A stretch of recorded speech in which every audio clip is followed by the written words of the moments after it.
Nearly 250,000 children live in poverty in Virginia, and with it come increased risks of everything from HIV/AIDS to childhood obesity. Please welcome Karen Bailey. She's executive director of the nonprofit known as the Resource King. We also have Larry Rubama, who is a sports reporter for the Virginian Pilot, and executive director for Teens with a Purpose, Deirdre Love. Thanks for joining us.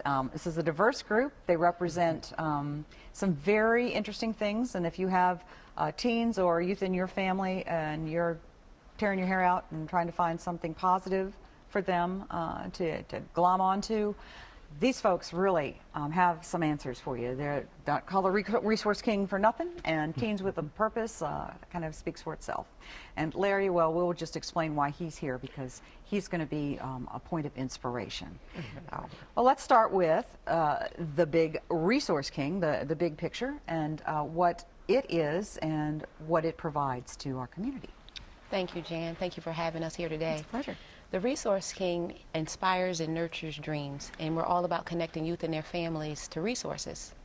We are in the pre-launch phase of Youth Empowerment Services, and with Youth Empowerment Services, it's all about empowering young people in the areas of employment, education, entrepreneurship, and providing different real experiences. So Larry was kind enough to join me here today, and Deirdre, because what I find is as I work with young people, there's always somebody in the crowd, and I ask them, what is it that you want to become? What is it that you aspire to be? I'll always get the athletes. I want to be the football player. I had someone last Tuesday night say they wanted to be an Olympian wrestler, you know, so we always get those who want to be in the sports professional arena, and then we get those who want to be the entertainers. They want to be the music producers. They want to be the rappers. They want to be the singers. But then when I ask some probing questions, you know, some next level questions in terms of, well, what are you doing? Are you aware that there's a teen center here in Norfolk where they have the music studios? I get the blank stare, like, no, I didn't know about that. And then when I ask them, well, are you playing any sports? Are you working out? Are you doing anything in the off season? Again, it's that disconnect between this big dream that they want to have, that they want to achieve, and not knowing the plans or the steps to be able to achieve that dream. And so with Youth Empowerment Services, that's what it's all about, being able to create those real experiences once we are able to help them to really give voice to what they're passionate about. And then to connect them, prepare them first, and then connect them to those different opportunities and people who are out there that are willing to help guide them and mentor them through the process in a collaborative way. Okay, what a wonderful resource then. So the Resource King is a perfect name for it. Larry, being a sports reporter, of course, you're in touch with sports all the time, and I would find it hard to believe that you didn't have some involvement or interest in sports before you got that job. Yes, actually, I thought I could be a professional baseball player. And one of the things I want to talk to kids all the time is I say, you know what, it's okay to have that dream. Don't let anybody kill that dream. But if that doesn't happen, what are you going to do with it? And I tell them I got into it because a lady told me, her name is Dorothy Gilliam, used to work for the Washington Post, came to my church when I was 13 and said, you know what, if you can't play the sport, write about it. I didn't understand what she meant at first. And she says, you read the newspaper? I says, yeah. And she inspired me to get into writing. I was pretty good in English and allowed me to be able to still be affiliated with sports. And I go and tell the same story to other kids who want to be professional athletes. Let them know there's another way to be able to still be involved with it, even if you can't play the sport anymore. And something I try to tell kids, even if you're a professional athlete, one day you're going to retire, an injury could happen. How can you still be affiliated with sports, dealing with sports? And this is a perfect way to be a reporter, a coach, a physician, whatever. But I try to give them challenges of other ways they can still be involved in sports. All right, it's a different way of thinking about, it's a multifaceted way of looking at your future, not just what you see on TV or in the papers, which is, I think, what is so magnetic about things such as being an entertainer, being, you know, the next star. Whether it is sports or entertainment or anything else, you know, it's very compelling. And yeah, you're right. Well, most kids don't think about how do I get from point A to point B. They don't. So this is a crucial point in a child's life, a young person's life. It really and is. that gap that you're trying to fill in, the bridges that you're building, which is really great. It's really commendable.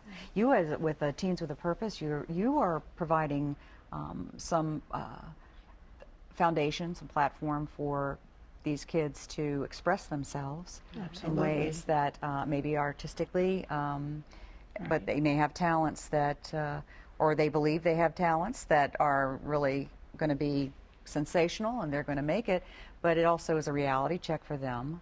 Absolutely. What does it take? What kind of effort does it take to make these things happen? Or if I want to be a record producer, or whatever it is called these days, Right. what does that mean? You know, because it's just a phrase, but what goes into being a producer? That's not easy. No, I think a lot of the teenagers who come to us are kind of before the stage of knowing what it is they want to be. They like a lot of different things, and so it's a fun place, it's a cool place, it's energetic, so they come in to enjoy themselves.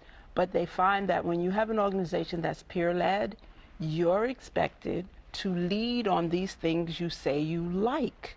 So you have to learn more about everything that you do because you're expected to take the forefront on all the efforts that Teens with a Purpose puts in front of them. For example, there was many teenagers who've stayed from middle school and they're now in college, but I think of one in particular who's a young poet. His name is Emeka, and he's been with us since he was 12, and he's a great peer leader, and he's a really good poet. And he'd say, I think I want to, be a poet, I want to be a performer. Got a little older. He started organizing more of the events and being more of the voice for Teens with a Purpose, and coming to me, Miss Deirdre, let's try this, or we haven't done a certain thing, let's try that. And I'd say, well, if you want to do that, here are the steps you have to do to make that happen. He's now away at college studying business management because he wants to be able to do something similar to what we do. He wants to run the business that empowers young people. So he started with something he liked, and he saw all the work that goes into making that thing happen, and it opened a whole new avenue for him. Yes. He thought that he wanted one thing, but he was exposed to other opportunities, and now he's off preparing his life for something still to help young people, but as a business leader. That's where where the turn behind the scenes kind of. Absolutely. And there are lots of behind the scenes things that you can do in entertainment, but that, if you don't have that plan, you're not going anywhere. So what a great story. That's what makes it so exciting, because he had that real world experience. Then he was able to follow certain steps and get that exposure, and now he's off to the races, really studying business management, the business side of the house, so that he can fulfill that goal of opening up a similar enterprise. That's excellent. That's exciting. Mentioned poetry. You have an event that Teens with a Purpose is putting on in the next month or so.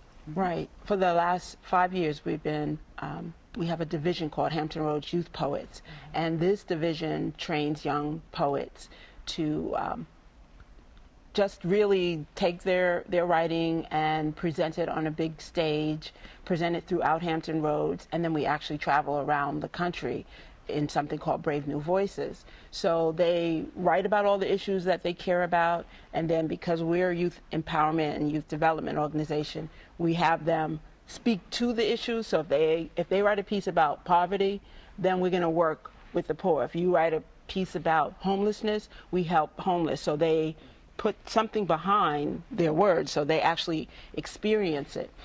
And the festival brings all kinds of young writers together. We get beautiful venues for them to perform on, and it's really a showcase of more than their talent. It's their passion.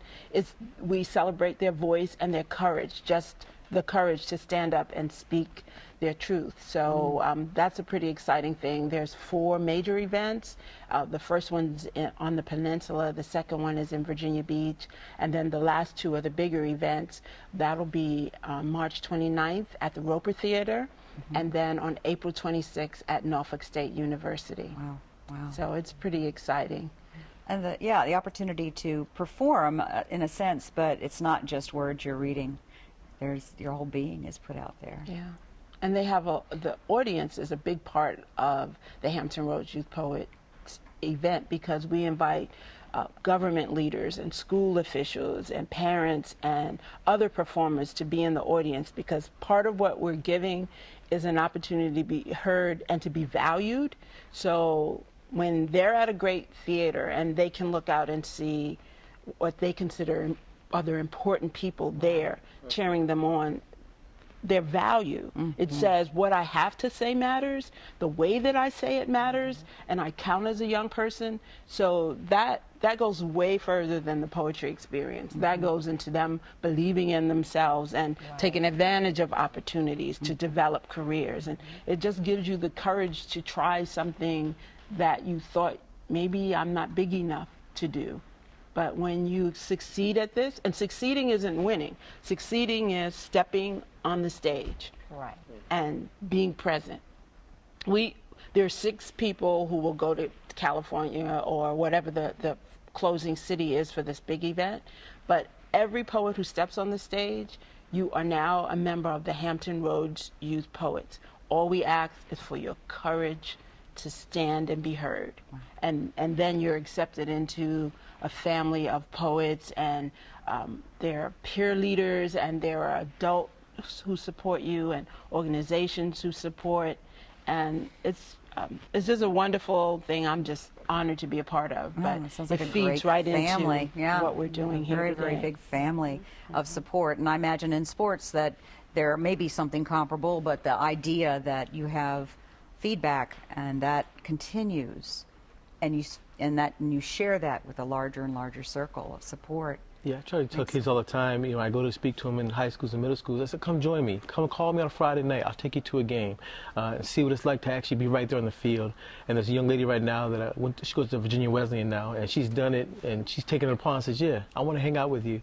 And she sees what I do. She says, you do all this in this amount of time. And it allows them to see, is this something I really want to do? I mean, it's one thing to say you want to do it, but come see what it's like to do it. And hopefully, you know, inspire more writers. Yeah, well, you're not always hobnobbing with the top stars in the country or the world, and you have to sit down, you have deadlines, and you have to write, and you have to know how to write, and what they're seeing is the end result, and maybe the environment in which you get to be a part of all the time. At least that's, I think they probably figure that, yeah. Or Wow, deadline. to go to all the games. Yeah, Well, they don't realize deadline. The one girl says, you got to write this story by 11 o'clock? I says, yeah, for it to get in the paper the next day? Yeah, it's got to be done by 11. So it's just a great way for them to be able to see what I do, and then hopefully inspire them to want to do it as well. Yeah, well, what a great thing to offer. And by pulling these resources together, that is what your organization is doing, is making sure that there is a point of entry for this. And if you have not heard of the teen movement or about, you know, the opportunities in media. And in the sports industry. Right, in the sports industry, you know, when we have Karen here who can And that's what it's all about, because with Youth Empowerment Services, like I said, we're in our pre-launch phase, but we already know of different free and low-cost resources that are in the community that will really help young people to be able to say yes to their future goals and dreams. And so as we work with young people and we have different resources that are in place that they may not be aware of, it's really being able to help them to first be able to identify what is it that they're passionate about. And then once we're able to hear that passion and we help build up their soft skills and we help them with their employment needs, because a lot of young people, it's all about earning some money as well.